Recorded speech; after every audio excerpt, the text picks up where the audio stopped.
la Echilibru, sunt gazda dumneavoastră, psiholog Elena Harbor, iar astăzi avem un subiect foarte interesant. După cum ați văzut, se numește ediția de astăzi Psihopat fără voie. Vreau să subliniez, pentru că este extrem de important.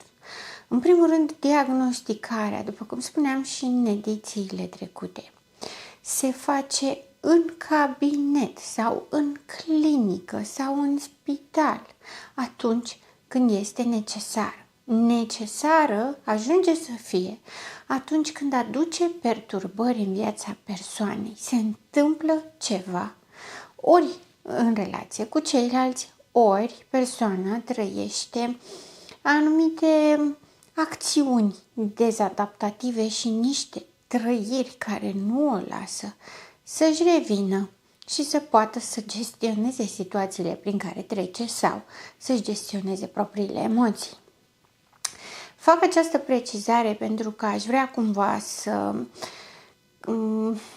luați toate informațiile pe care vi le ofer eu și nu numai eu, internetul în general, mediul online și oriunde ați citi, ca pe informații educative. Mă interesează de asemenea în mintea dumneavoastră să aveți o reprezentare destul de clară și de evidentă. Doar că nu vreau ca dumneavoastră să vă faceți în mintea dumneavoastră o separare, o diferențiere. Psihopatie, normalitate. Pentru că nu ne interesează să punem etichete. Nu este ca și cum mergem la zoo și spunem aici este un leu, aici este un urs, aici este, nu știu, o țestoasă. Iar dincoace, da, sunt căței și pisicile noastre cu care suntem obișnuiți. Da. Pentru că este esențial să știm că acești oameni nu aleg să fie așa. Chiar și pentru ei, deși în aparență este, nu știu, satisfăcător felul în care ei trăiesc, în realitate nu este. Toți, când vorbim de zona de psihopatie, repet, psihopatia însemnând lipsa de empatie, toți sunt conștienți de acest lucru și sunt conștienți. Chiar dacă ei nu realizează mecanismele pe care le pun în aplicare, își dau seama că sunt diferiți, că sunt alienați, că nu se adaptează, că nu pot trăi bucuria și iubirea ca toți ceilalți oameni, lucru care le aduce nefericire. Ca atare, nu mă interesează etichetarea, repudierea, alungarea, stigmatizarea unor oameni. Ceea ce mă interesează pe mine, în mod special, în primul rând că psihologia nu mi-aparține mie sau a unui individ sau alt individ, indiferent dacă au și elaborat teorii psihologice, ci psihologia aparține tuturor oamenilor, pentru că este despre oameni și pentru oameni. Nu este despre oameni ca să facă rău oamenilor, ci este pentru oameni ca să ajute. În această paradigmă, când am spus psihopat fără voie, mă refer la acei copii care au avut părinți cu tulburări mentale sau cu tulburări de personalitate, care nu au avut de ales și au trebuit să crească în acest mediu. A trebuit să crească cu părinți care s-au comportat cu ei așa cum au știut ei, fără empatie, în egocentrism, în grandiozitate și unicitate. Ca atare, acești copii au fost tratați ca fiind niște obiecte, ca fiind niște unelte, demne de folosit, de aruncat la gunoi, de persecutat, de abuzat, de a nu li se oferi iubire și nici măcar dreptul la existență. Pentru că un astfel de părinte se comportă cu copiii lui ca și cum copiii lui îi datorează viața, îi datorează existența și dacă el vrea, le dă, dacă nu vrea, nu le dă. Se comportă cu ei ca și cum ei există doar să-i facă lui pe plac. Îi face pe plac, merită să fie prin casă, merită să primească ceva hrană și îngrijire. Nu îi face pe plac, este bun de pedepsit, de abuzat și de făcut vinovat pentru toate relele. Copiii pentru astfel de oameni sunt niște chestiuțe care uneori sunt jucăușe și îi aduc validare, pentru că un copil își idolatrizează părintele și atunci este măgulitor pentru părinte să se simtă puternic și a toate știutor și cel care decide ce se întâmplă cu acea ființă mică. Pe de altă parte, sunt niște probleme care îi încurcă, pentru că în egocentrismul lor ei consideră că acești copii sunt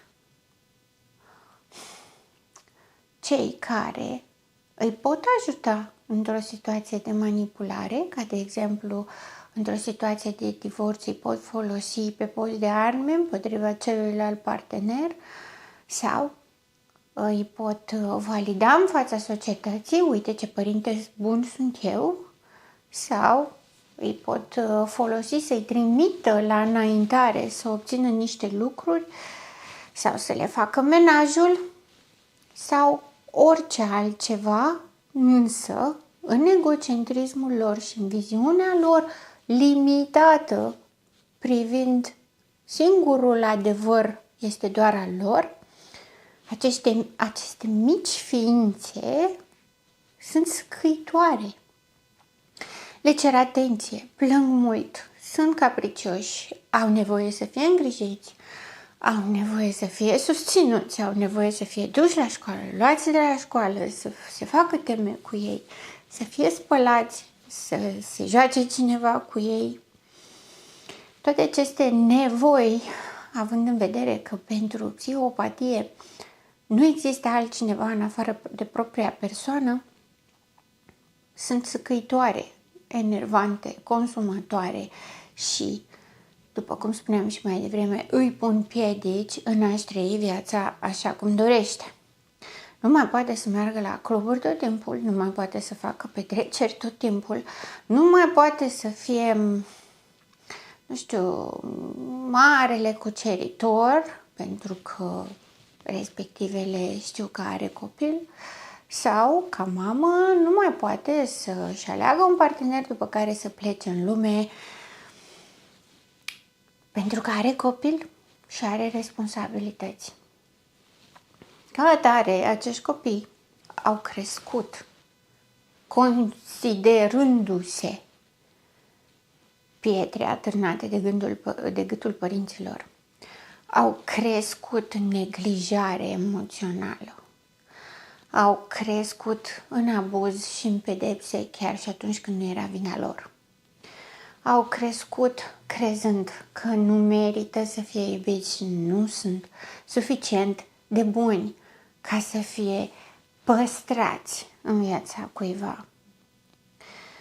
Când vorbim despre formarea unui copil, părintele său este tot universul copilului. Ceea ce face părintele său este singurul lucru care există în viața lui și pe lume.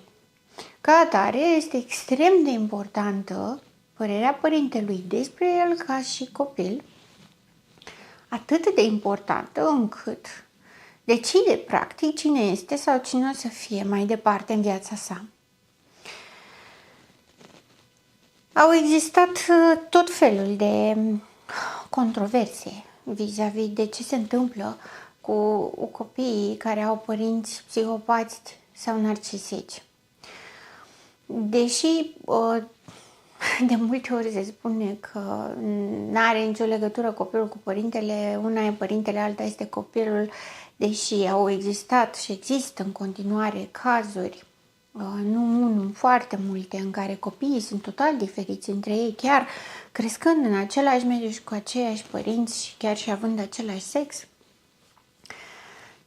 Este adevărat că temperamentul fiecăruia contează foarte mult. Pe de altă parte, atunci când părintele tău nu are empatie și nu ai o sursă de empatie undeva în jur, și mă refer la o mătușă, un unchi, un bunic, un verișor, oricine, acești copii învață psihopatia ca o normalitate.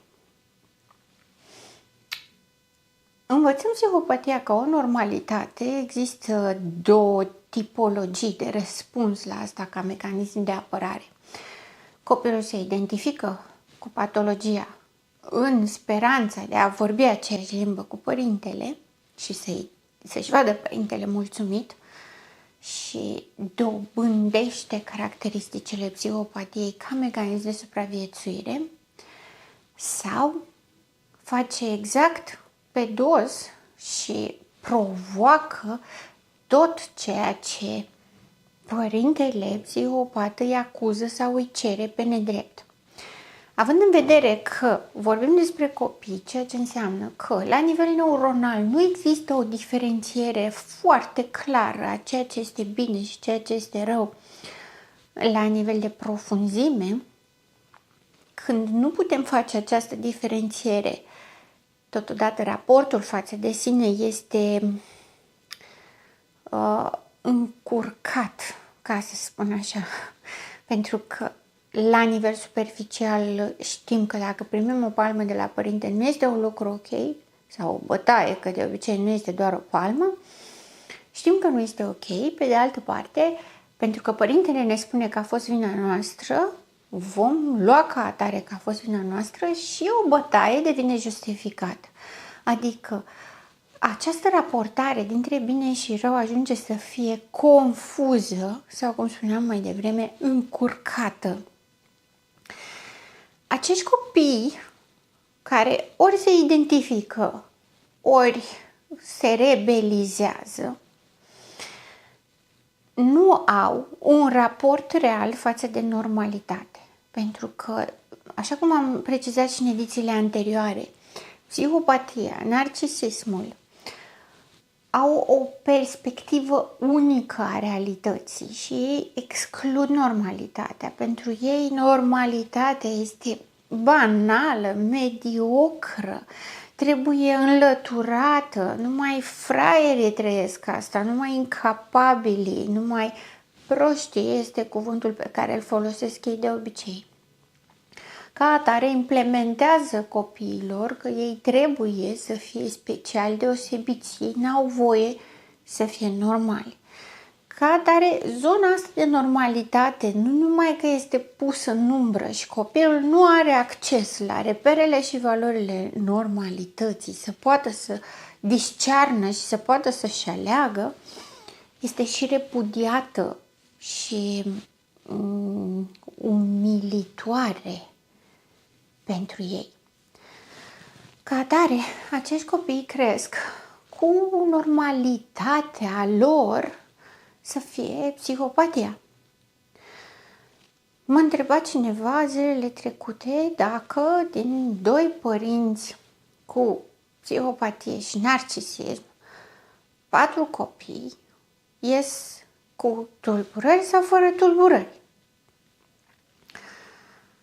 După explicația pe care am adus-o mai devreme, pentru că ăsta era scopul ca să fac această introducere în context,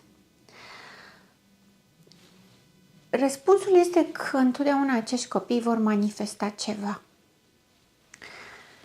Titlul ediției de astăzi, Psihopat fără voie, se referă la faptul că acești copii sunt din start condamnați către zona de psihopatie. În funcție de terenul genetic vulnerabil despre care vorbeam edițiile anterioare, ei pot dezvolta realmente psihopatia ca un mod de a fi, ca o normalitate, ca ceea ce au învățat de la părinții lor, ca ceea ce le aduce superioritate față de ceea ce trebuie promovat mai departe. Pe de altă parte, nu doar psihopatia poate fi dezvoltată, pentru că capacitatea empatică este născută. Dacă din cei 4 copii nu s-au născut toți 4 fără empatie, poate să se nască unul fără empatie și ceilalți 3 cu doze diferite de empatie.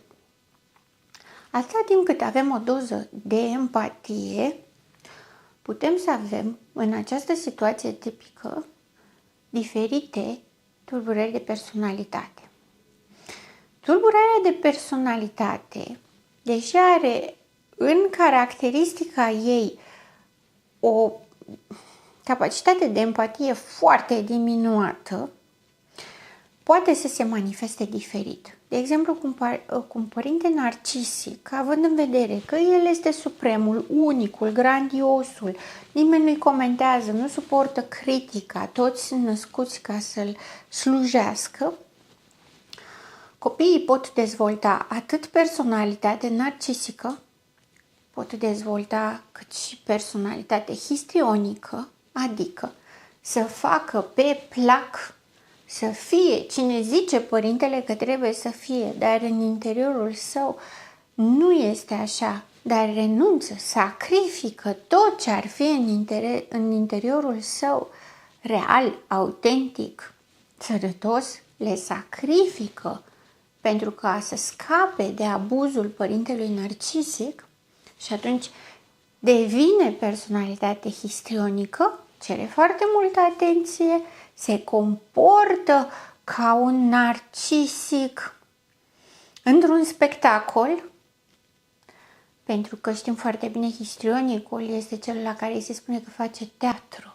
La el se vede faptul că acțiunile sale sunt forțate, sunt făcute, menite să atragă atenția și menite să placă celorlalți, să le dea celorlalți ce vor să audă, spre deosebire de narcise care le face pentru a-și confirma și reconfirma superioritatea. Histrionicul le face ca să-i mulțumească pe ceilalți.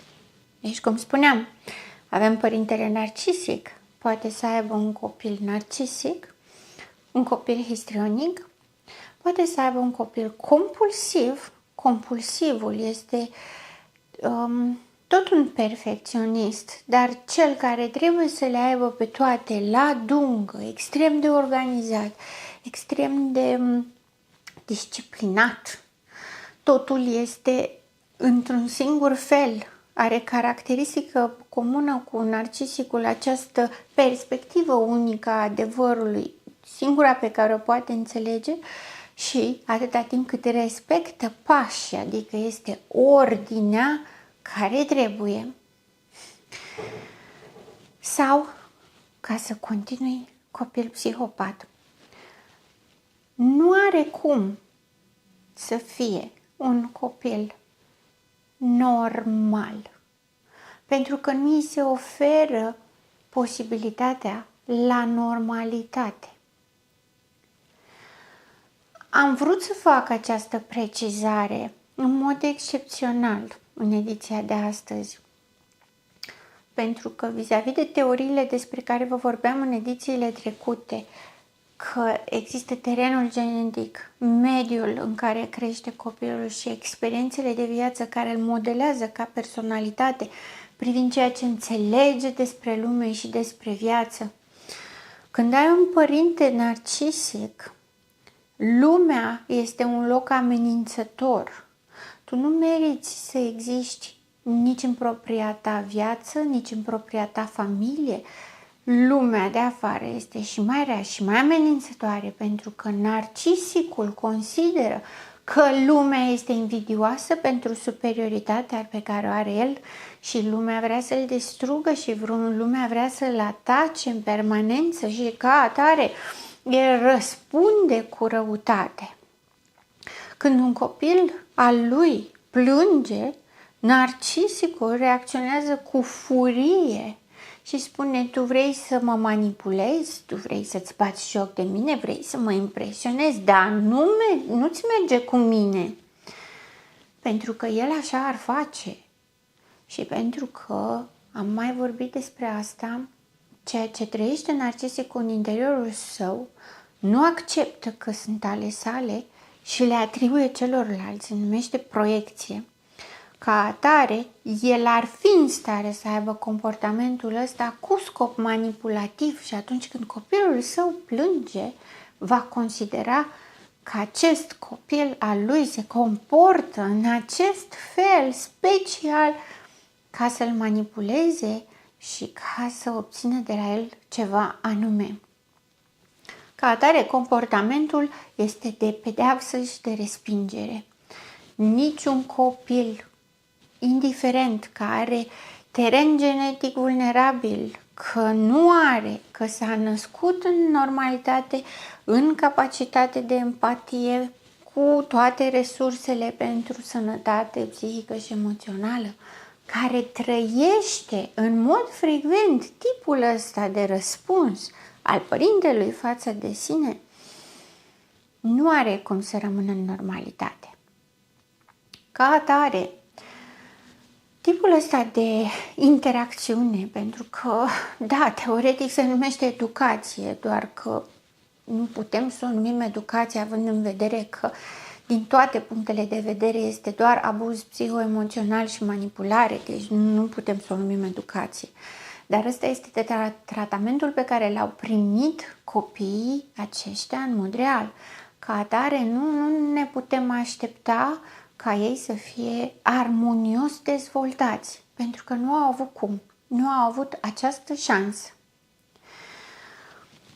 Dar vreau să fac lucrurile foarte clare, că atâta timp cât există capacitate empatică, chiar și o personalitate disarmonică, care are disponibilitatea de a înțelege acest lucru și de a schimba asta, are șansa de a schimba acest lucru.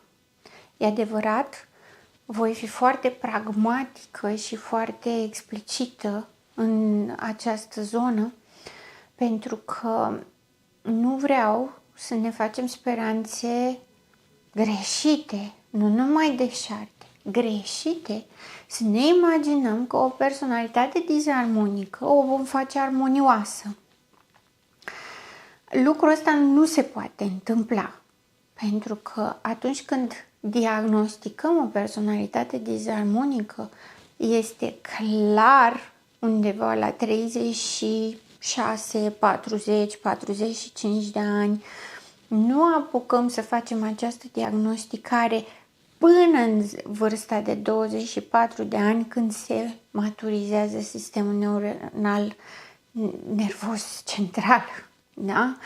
Adică toate schimbările profunde de la un mediu la altul, de la o experiență de viață la alta, se fac într-o anumită perioadă în care nu s-au fixat niște patternuri disfuncționale. Când vorbim despre o structură de personalitate, o diagnosticăm după vârsta de 24 de ani, pentru că până atunci este în formare.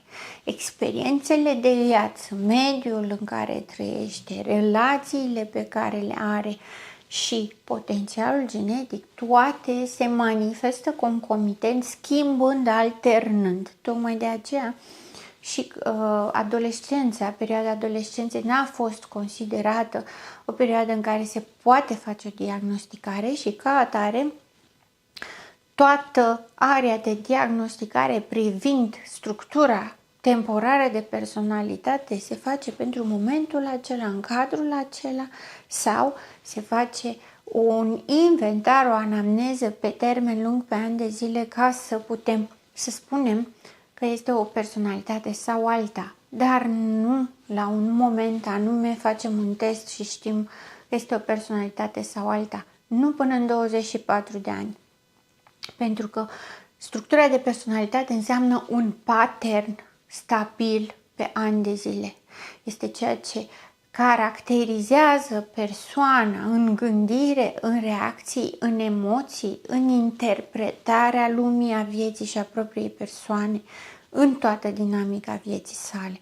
Ca atare, orice dezvoltare disarmonică o putem vedea și diagnostica după 24 de ani. După 24 de ani, până undeva la 36-38 de ani, în perioada de adult tânăr, în care experiențele abundă, în care copilul devenit adult încă își descoperă părțile personalității sale prin experiențele pe care le are, începe să ia decizii care îi conturează viața și atunci încă mai există posibilitatea schimbării. După 36, 38, 40 de ani, mai greu se mai schimbă lucrurile doar dacă înțelege și își dorește realmente să schimbe ceva. Dacă nu avem capacitate empatică, nu putem să schimbăm, poate doar să învețe, să inhibe anumite răspunsuri care ar putea face rău. Dar asta este limita majoră, să le învețe efectiv ca pe strategii. Aici, de obicei, nu există motivația suficientă. Motivația este doar să învețe să păcălească mai bine, ceea ce nu este recomandat să facem. Să facem noi toți. Și am să explic de ce am făcut și această precizare ulterior.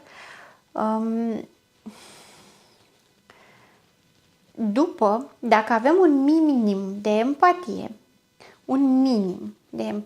cât de puțin să-i pese de ceilalți, dacă spune fac rău celorlalți și nu mai vreau să fac rău celorlalți, avem posibilitatea să schimbăm anumite lucruri tot la un nivel. În funcție de cât de mare este sau de mică este empatia, se poate schimba mai mult sau mai puțin. Pentru că trebuie să înțelegem că aceste caracteristici ale psihopatiei, ale narcisismului, care deranjează pe ceilalți oameni, oamenii empatici, oamenii cu o dezvoltare tipică sau o dezvoltare armonioasă a personalității, nu sunt caracteristici izolate. Nu putem să le luăm cu penseta și să le extragem și dacă scoatem o caracteristică, totul va fi bine. Și aici mă refer la oamenii care spun dacă nu s-ar mai enerva, ar fi un om minunat, dacă i-ar păsa puțin și de mine, toate lucrurile ar fi extraordinare. Nu este așa, pentru că nu putem planta empatie și în funcție de cât de mare este capacitatea empatică, acest om are posibilitatea să se apropie de normalitate, de armonie și de echilibru sau nu. Iar aici este personalizat, foarte personalizat, pentru că implică și dorința de a face asta, implică și ceea ce permite capacitatea empatică să înțeleagă că se întâmplă și ce este nevoie să facă. Și ca atare, orice caracteristică are influențe în toate celelalte. Astfel, dacă reușește și înțelege că face rău celorlalți și își dorește realmente, sincer, cu determinare să nu mai facă acest lucru, acel lucru îl putem schimba cu efort, cu determinare, cu alegere, cu multă muncă, cu timp implicat. Dar se poate. Dar întotdeauna limita o va pune capacitatea empatică. Până unde, cât de mare este capacitatea empatică, până acolo este limita la care putem schimba ceva. Dar întotdeauna trebuie să ținem cont de faptul că odată ce s-a format personalitatea într-un fel anume, este obligatoriu determinarea extrem de puternică a persoanei să schimbe. Și nu mă refer la explicația teoretică, da, vreau să mă schimb, care este folosită de obicei manipulativ, ci mă refer la acel demers interior cu sine în care să producă schimbarea cu ajutor specializat, dar să facă acest demers, ceea ce se întâlnește foarte rar. În literatura de specialitate se spune că nu pot fi vindecați, schimbați, reparați, cum mai zic unii oameni,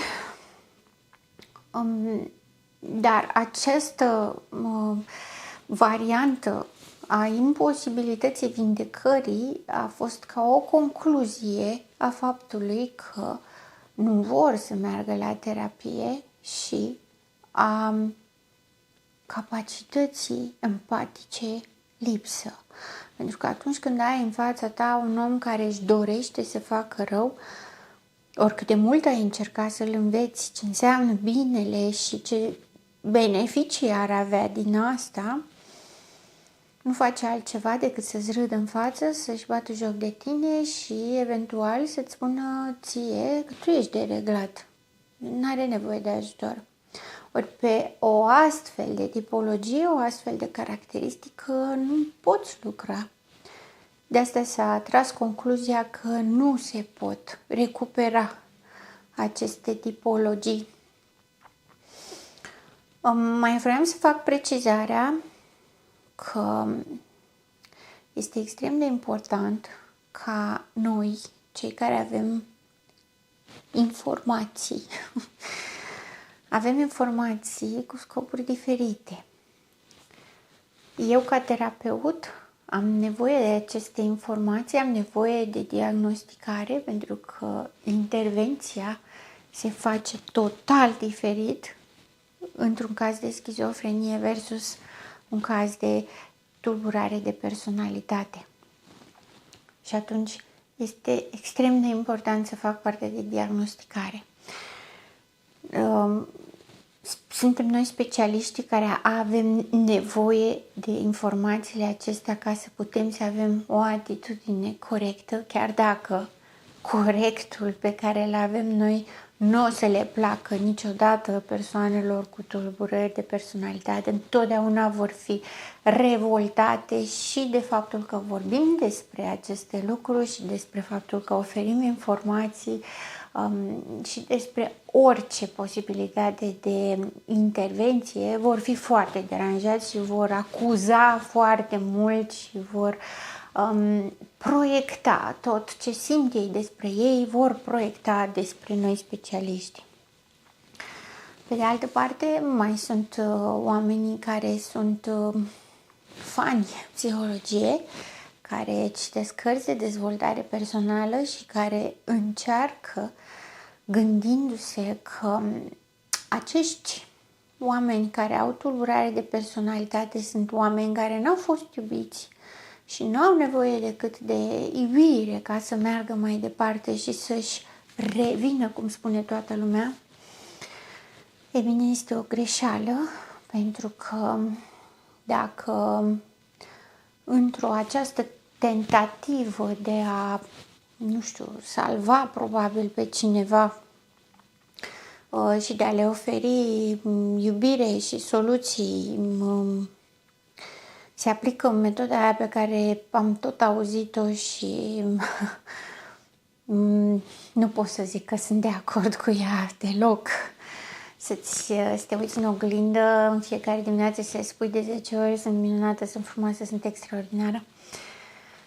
Dacă avem o schizofrenie latentă, un astfel de exercițiu poate conduce către spargerea schizofreniei și crearea unei crize. Dacă avem o tulburare de personalitate și n-am știut asta pentru că avem un narcisic covert, un narcisic ascuns, pasiv, care nu face decât să plângă și îl punem să facă exercițiul ăsta și face acest exercițiu, poate să devină un narcisic activ-agresiv.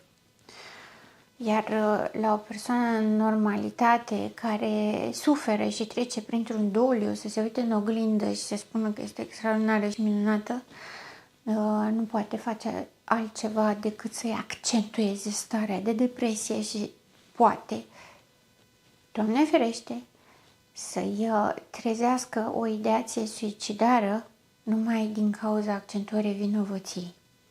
Ca atare, nu folosim aceste informații doar pentru că ne-am gândit noi că știm că oamenii ăștia suferă. Nu facem intervenție, nu ne asumăm informațiile pe care le primim cu de la sine putere să schimbăm destinele oamenilor. Pentru că niciodată, fără o diagnosticare corectă și clară, nu știm ce putem declanșa din greșeală. Și mai bine să ne păzim de acest lucru. Informațiile astea pe care eu vi le ofer sunt pentru toți oamenii care au nevoie să știe, care nu sunt specializați, nu au nevoie să facă diagnostice, dar au nevoie, când sunt într-o relație cu un narcisic, să știe că nu este vina lor, să-și dea seama când sunt mințiți, să înțeleagă de ce trebuie să-și păstreze intuiția la locul ei, să-și dea seama de ce este nevoie să lupți pentru sănătate și de ce echilibrul și armonia trebuie să fie prioritare în viața oricărui om și nu sacrificiul, cum am tot auzit. Acesta este motivul pentru care îmi doresc să furnizez aceste informații și îmi doresc ca lucrurile să fie nu doar cât mai simple pentru dumneavoastră, ci să vă ajute să vă armonizați în viața dumneavoastră cu grijă și cu atenție. Chiar dacă aveți empatie și vreți să salvați alți oameni, mai bine salvați-i conducându-i către un specialist, chiar dacă nu vor în momentul acela. Poate la un moment dat vor dori, dar sunteți responsabili doar pentru dumneavoastră. Pentru că față de ceilalți, acțiunea greșită poate să producă mai mult rău decât bine.